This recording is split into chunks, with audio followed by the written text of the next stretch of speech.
Ouais, très bien. Déjà, merci beaucoup et bonjour à tout le monde, bonsoir à tout le monde plutôt. Merci beaucoup, Dimitri, pour cette présentation et aussi cette invitation.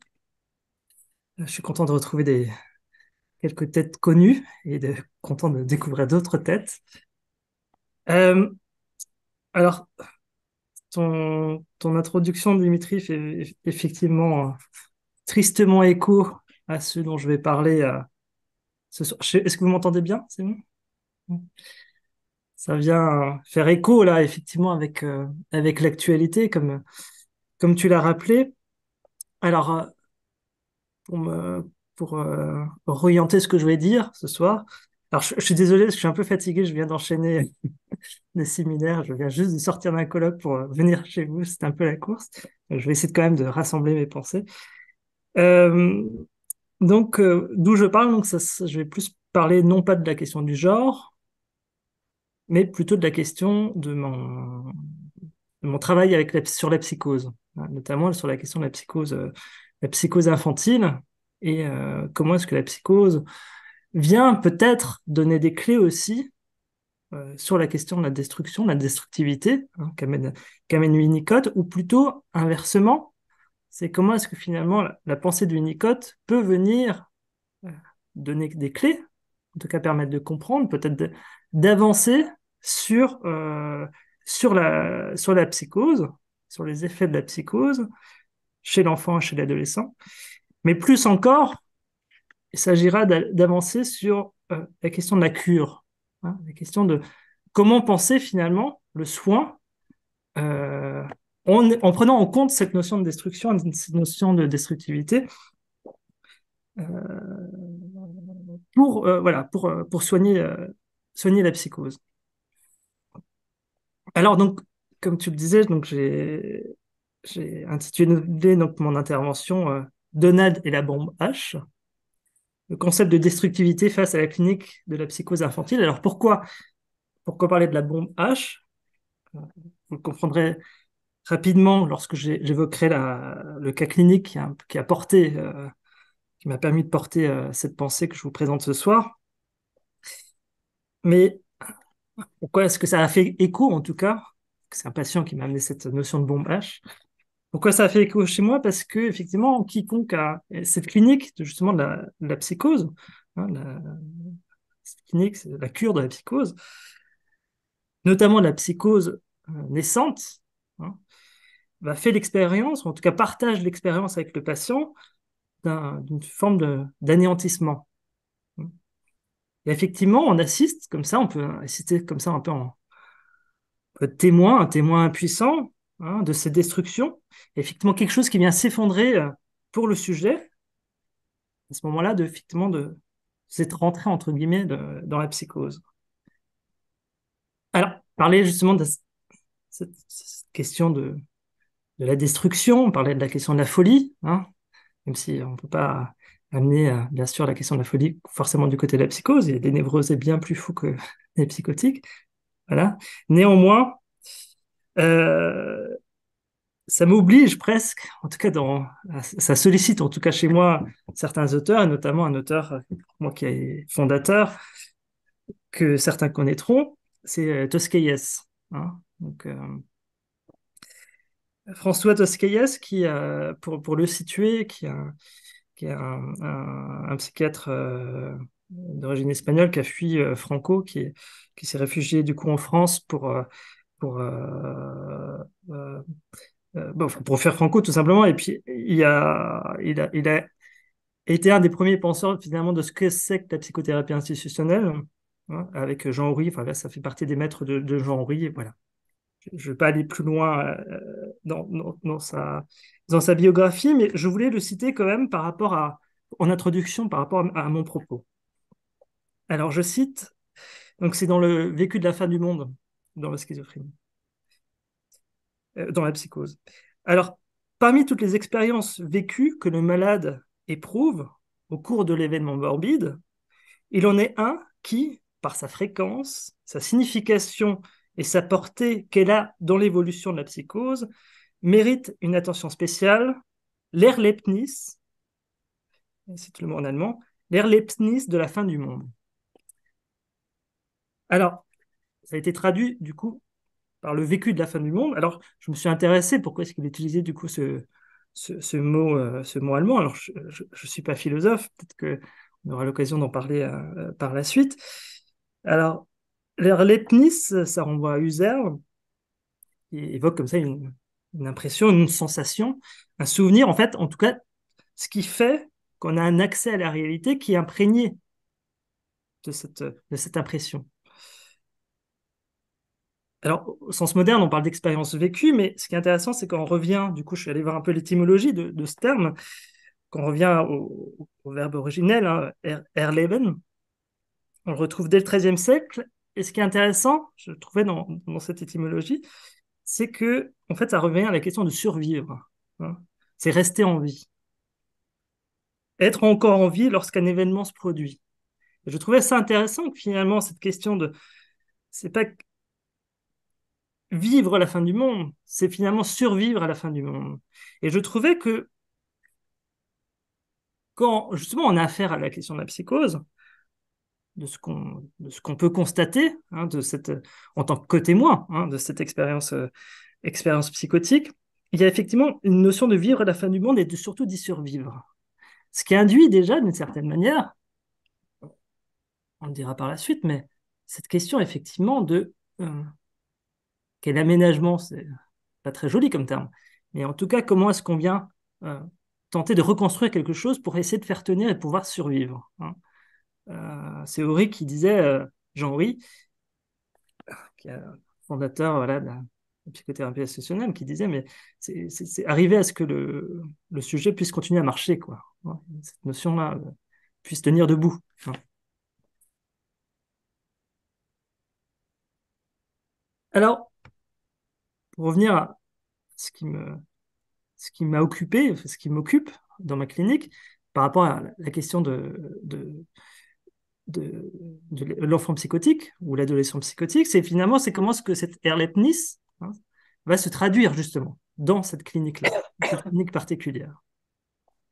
Alors, je vais citer Hochmann, qui est un grand penseur justement de la question de la cure de l'enfant psychotique. Donc, c'est dans son livre Pour soigner l'enfant psychotique. Il dit, le psychotique est créatif et son organisation, plutôt qu'à un manque ou un déficit, nous fait penser à l'invention d'un engin de guerre, tourné contre lui-même et contre les autres, plus ou moins bien équilibré, par une tendance à colmater les brèches et à reconstruire ce qui a été détruit. Alors vous voyez, j'ai commencé par la question de la bombe H, Hochmann parle de la question d'un engin de guerre, hein. On continue effectivement comment dire, dans cette narration autour de ce qui vient faire envahissement, en tout cas, hein, et des défenses, du coup, qui sont sollicitées, du coup, du côté du sujet. Alors, en guerre, c'est en guerre contre quoi? Alors, ça peut être en guerre contre l'objet persécuteur, par exemple. C'est une lutte aussi, hein, une lutte par rapport au langage, un langage comme ça qui peut devenir dangereux, hein.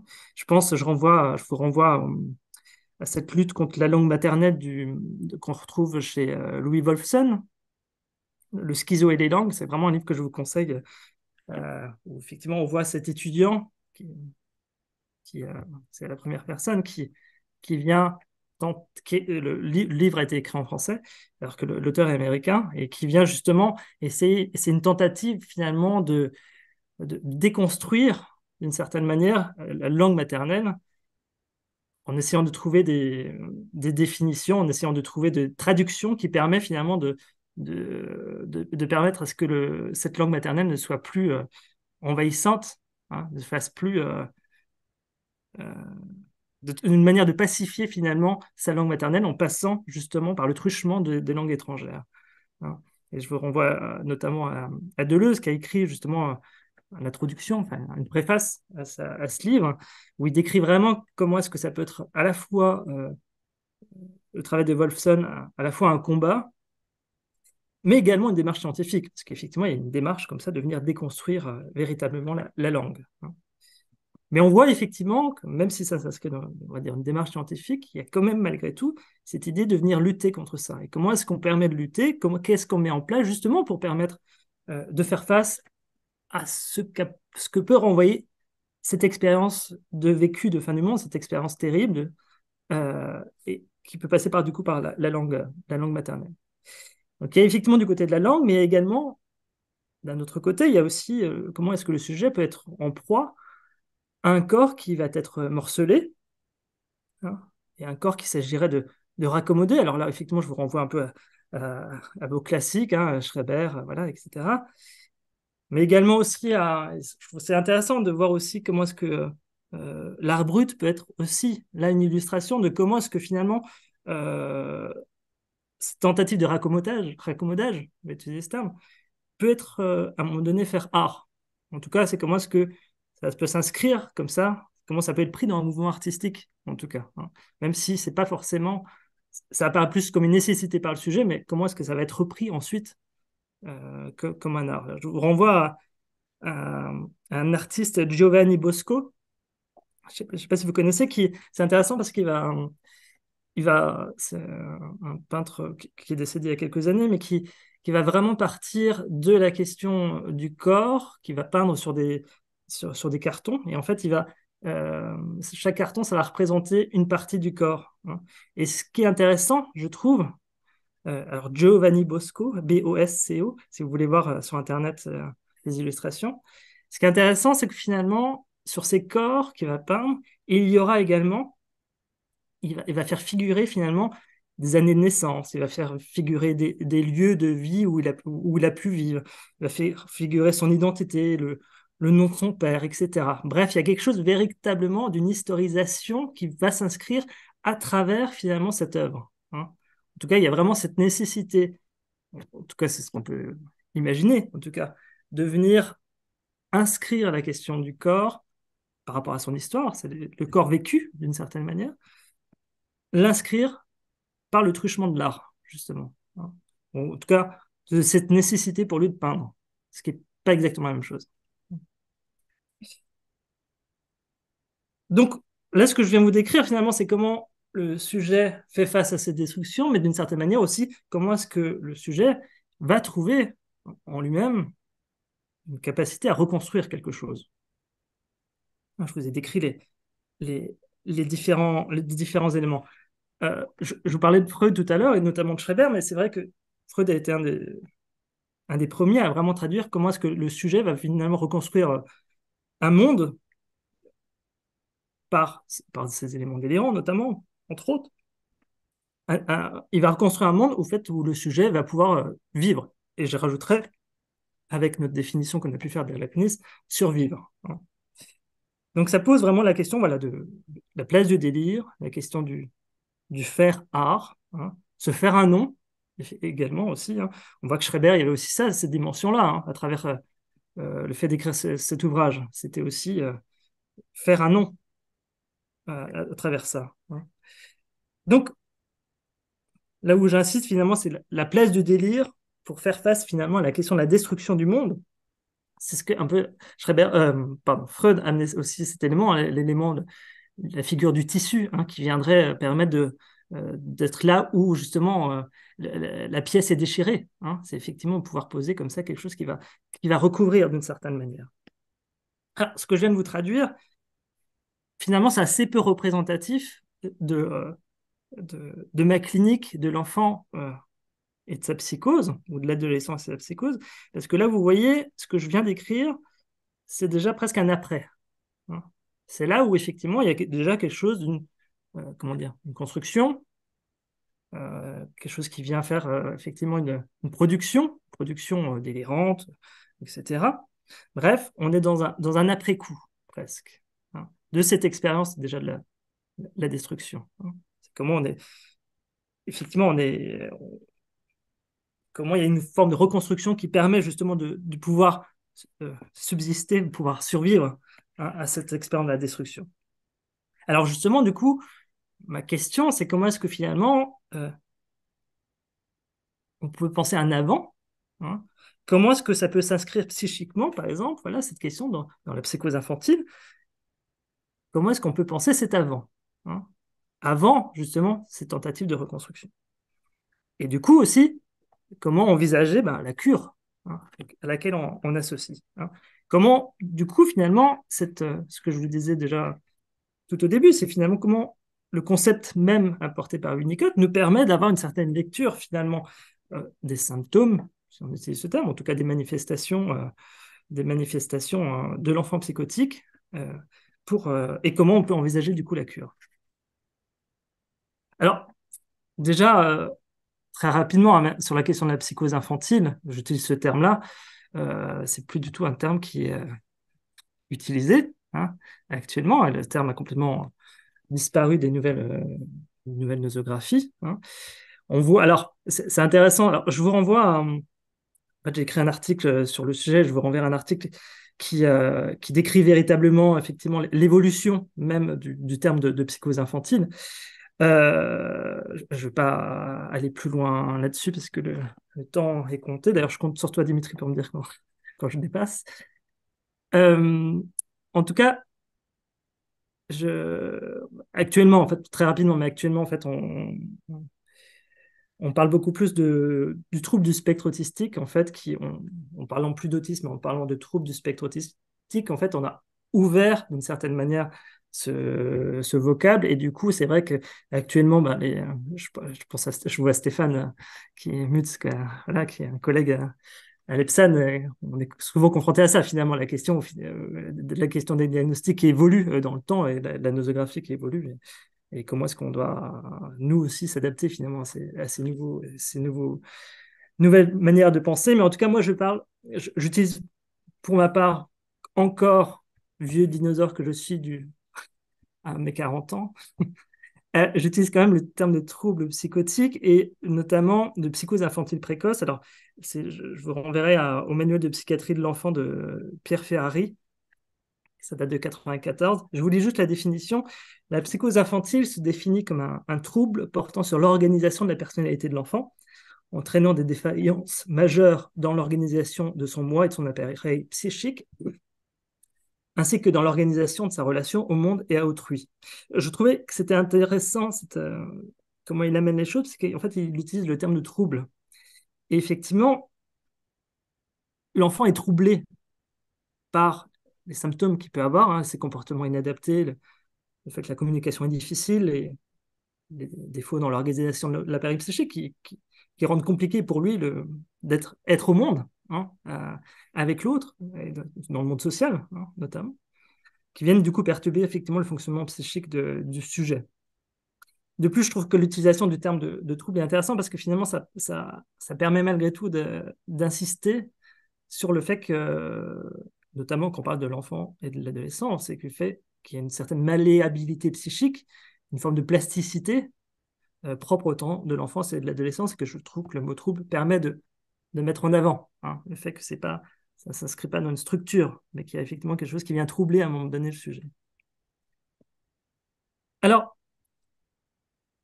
je souhaitais du coup partir, et je vous disais, c'est ça qui a accompagné ma pensée par rapport à la question de la destruction. C'est souvent les patients qui nous amènent à penser.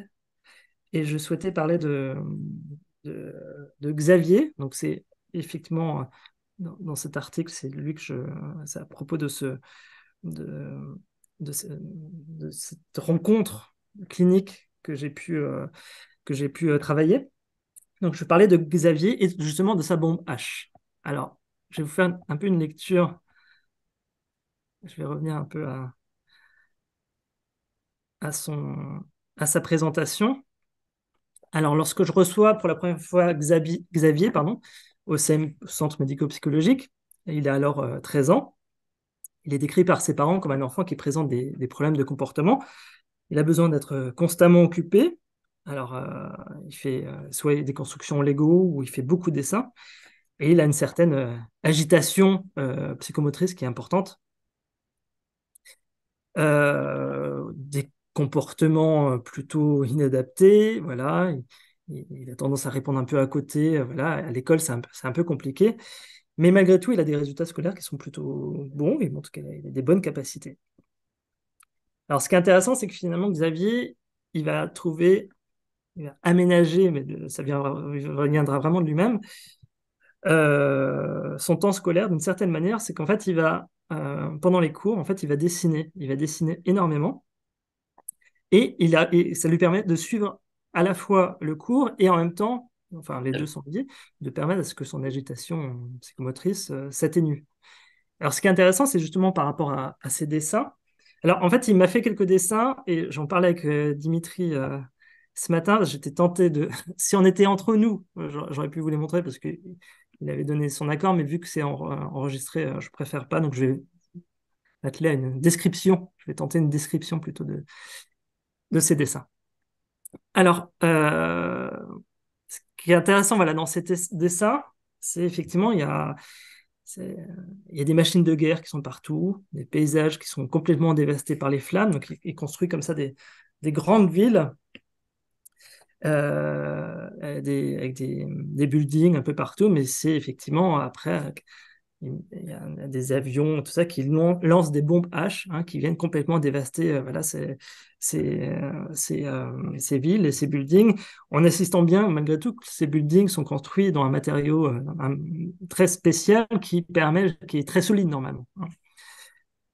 Donc voilà, les productions graphiques prennent une place quand même très importante chez Xavier, quand je le vois. Alors, la première fois justement que je le vois, Xavier est plutôt silencieux, il fera que quelques commentaires par rapport à ce que disent ses parents.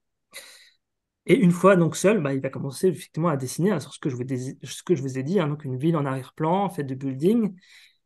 Il n'y a pas du tout de traces de figure humaine, ça va arriver beaucoup plus tard.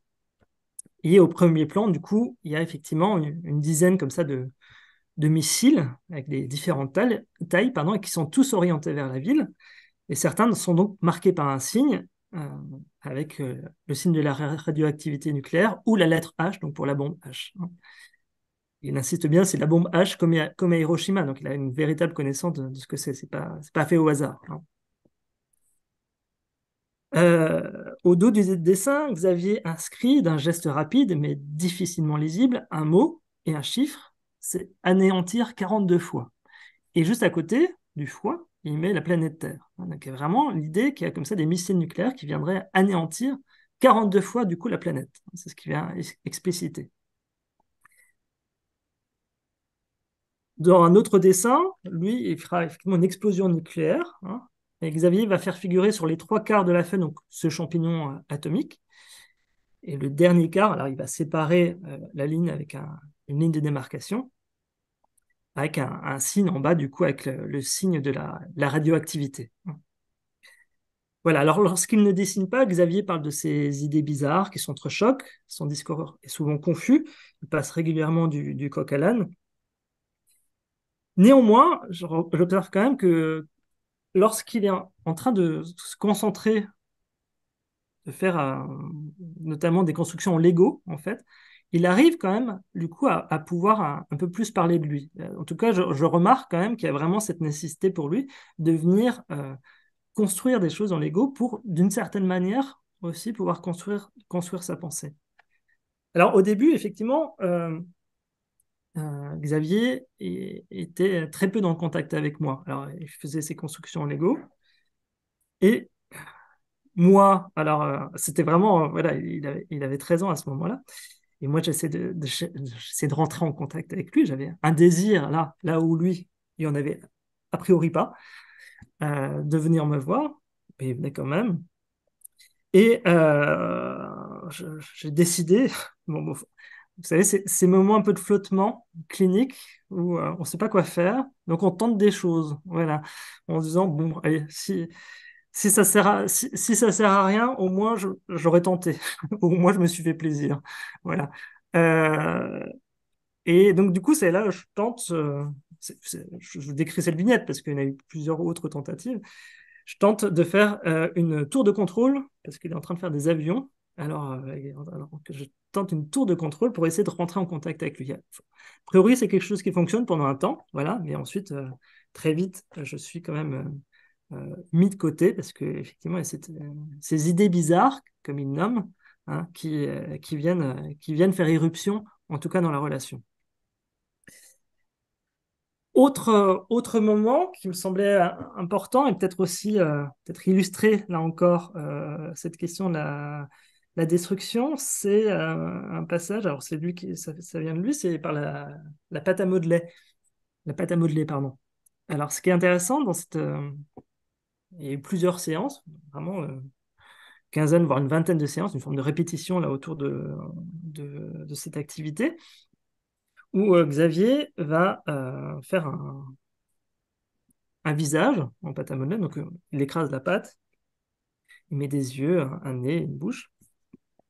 Et en fait, il va ramener, enfin, il va utiliser des instruments qu'il y a dans mon bureau, donc de Lego, des haches en Lego, des choses comme ça, petites voitures, qui va faire, en fait, il va écraser complètement le visage. C'est-à-dire qu'il va vraiment écraser, il va lui faire il va comment dire, il va vraiment rentrer dedans, il va faire des trous dans le visage, il va vraiment, voilà, il va maltraiter véritablement ce visage euh, en pâte à modeler. Et après, il observe l'effet que ça a sur cette peau.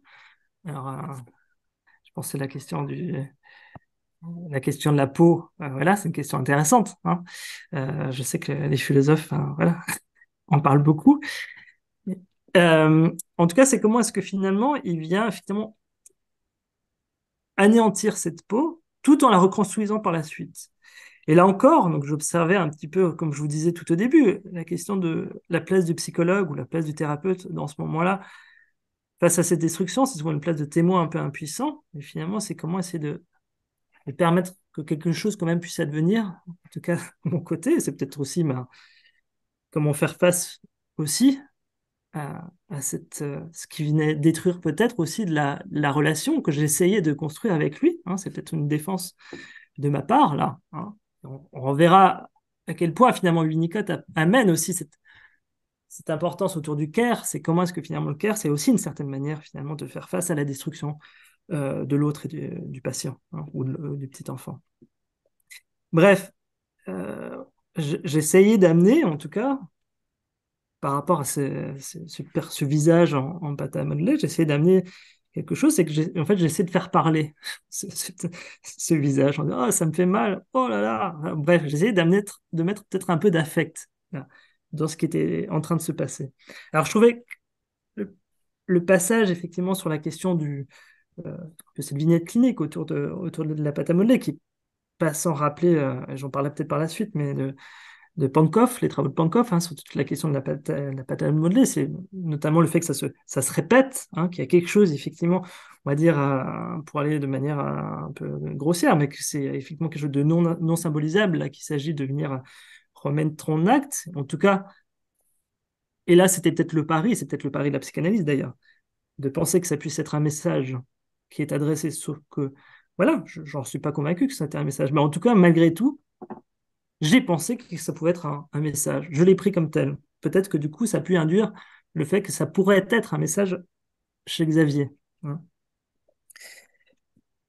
Donc, pour là essayer je sortir un petit peu de la clinique pour revenir finalement à ce que dit Winnicott, justement, sur cette question de la construction et la déconstruction, et comment j'ai essayé de m'en servir finalement pour essayer de penser cette situation, cette rencontre avec Xavier. Euh, Pour ça, effectivement, ça me semblait intéressant pour essayer d'aller un peu plus loin, de m'intéresser du coup à cette expérience infantile précoce par rapport voilà, à la question de la destruction, telle que Winnicott l'apporte, à travers notamment la notion d'angoisse disséquante primitive, qui serait révélatrice, selon lui, de la question de la crainte de l'effondrement. Donc, je renvoie effectivement bien sûr, je vous renvoie au texte fondateur, de la crainte de l'effondrement, pour essayer de penser justement l'expérience de la destructivité. Alors, du coup, dans son texte, La crainte de l'effondrement, Winnicott vient vraiment décrire ce breakdown, quoi, cette crainte, qui décrit comme ça comme un échec de l'organisation d'une défense qui se révélerait être finalement un phénomène universel. Là, je sors de la question de la psychose, mais par contre, chez qui certains patients, ça va trouver une très grande portée. Alors, du coup, Winnicott, il note en effet que une différence par rapport à la question des névroses, où les défenses mettent en place contre ce qu'il appelle voilà, l'angoisse de castration, alors que dans la psychose, effectivement, il évoque, je le cite, hein, que le moi organise des défenses contre l'effondrement de l'organisation du moi, et c'est l'organisation du moi qui est menacée. Voilà, il va retracer voilà, toute l'évolution au propre développement psychique de l'enfant. Il va insister sur l'importance de la question de l'immaturité originelle de l'environnement et le fait que l'enfant est dans un état de dépendance absolue. Hein. C'est un peu ce que je... Comment dire? La dépendance un peu absolue, c'est là où on peut être témoin justement de l'autre qui est complètement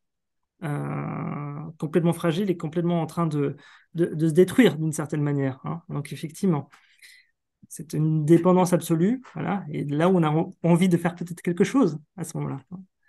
En tout cas, cet état de dépendance absolue, il dit que c'est une fonction de la manière et la manière dont ça va pouvoir évoluer, ça va être en fonction de la manière dont ça sera accueilli hein, par son environnement. Comment est-ce que ces angoisses disséquentes primitives vont pouvoir être accueillies du coup par l'enfant et par ses parents. Alors, ce qui est important aussi de ce que souligne Winnicott, bon, après je ne vais pas trop épiloguer parce que je pense que vous avez déjà beaucoup parlé de Winnicott, mais ce qui semble quand même important de préciser, c'est le fait que pour Winnicott, la manifestation psychotique ne signe pas l'échec de la mise en place des défenses du moi face à ces angoisses disséquentes. En effet, il précise que c'est une erreur, je cite, hein, de considérer la maladie psychotique comme un effondrement, mais pour lui, c'est une organisation défensive dirigée contre une angoisse disséquante primitive et généralement avec succès. Hein. Donc lui, il voit effectivement ceci comme finalement un succès. Hein. Et chose importante, ça, je l'avais sans doute déjà dit, mais pour Winnicott, les craintes de l'effondrement renverraient déjà une expérience déjà vécue, hein, finalement. Hein. Qu'effectivement, il y a déjà un vécu d'angoisse disséquente hein, que l'enfant aurait vécu seul et qui vient, d'une certaine manière, se rejouer hein, dans l'expérience psychotique. Hein. Euh, alors, je ne sais pas par rapport au temps, je n'ai pas fait du tout attention, je suis désolé. T'es bientôt à tes 30 minutes. Si tu veux nous en dire plus, tu peux, mais... Ok, alors voilà, bon, je vais essayer de résumer un peu la fin de mon propos. En tout cas, je vous ai dit, comment est-ce que finalement Winnicott, ça me permet de penser effectivement la question de délire, c'est effectivement de penser qu'il y a déjà une expérience là, effectivement, la destruction qui est là, et c'est que finalement, ça pose la question de comment accompagner cette tentative de reconstruction hein, à ce moment-là.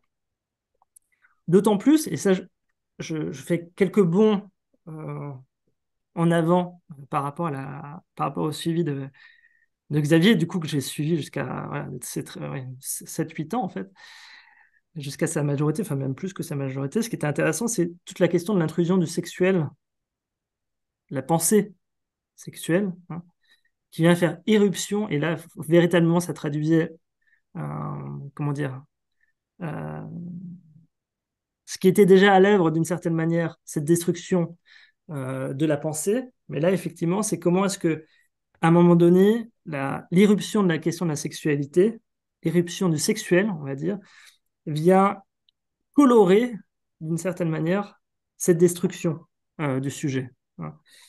Comment est-ce que finalement, c'est ce qu'il traduisait, hein, finalement, il me racontait voilà, comment c'est pensé autour de la pornographie, il regardait énormément de pornographie, mais c'est effectivement une pornographie très spécifique, c'était une pornographie en lien justement avec cette destruction. Hein. Euh, pour le dire un peu crûment, il regardait pas YouPorn, mais il regardait voilà, des trucs de Darknet, enfin des choses. Il m'en a pas trop dit, je pense, pour pas me choquer, mais voilà, c'est vraiment des choses d'une violence et des atteintes au corps qui étaient très fortes. Hein.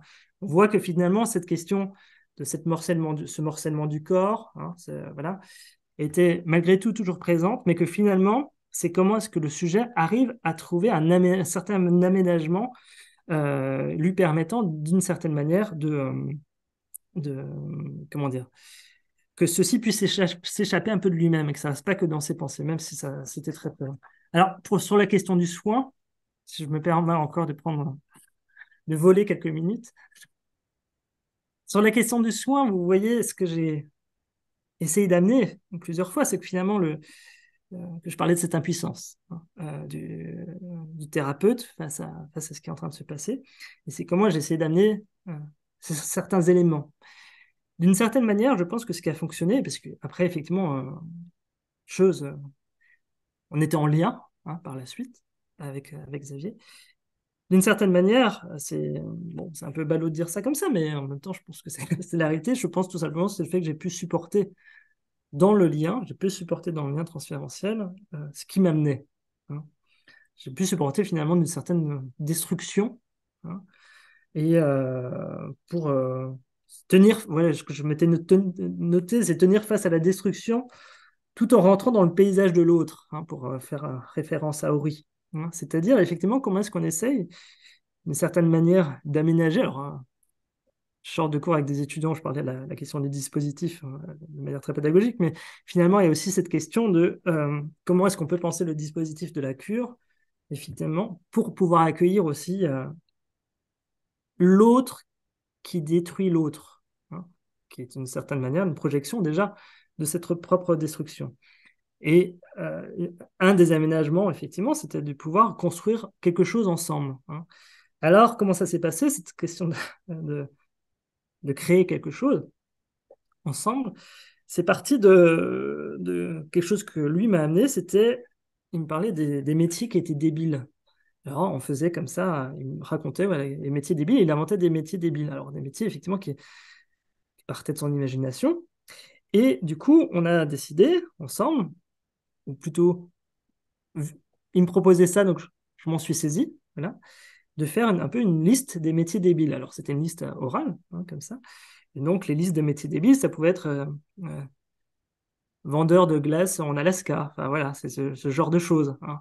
Et effectivement, c'est comment est-ce qu'à deux, finalement, chacun se répondant, on a pu essayer de créer des métiers débiles. Il y a une forme de destruction là aussi, hein, sur cette question de métier, hein, de métier débile. En tout cas, il y a quelque chose, à un moment donné, effectivement, il y a quelque chose qui a pu se construire, et dans le sens où j'ai pu finalement essayer d'élaborer, on a pu élaborer ensemble, voilà, des moyens pour que cette destruction ne soit pas trop euh, destructrice. Voilà.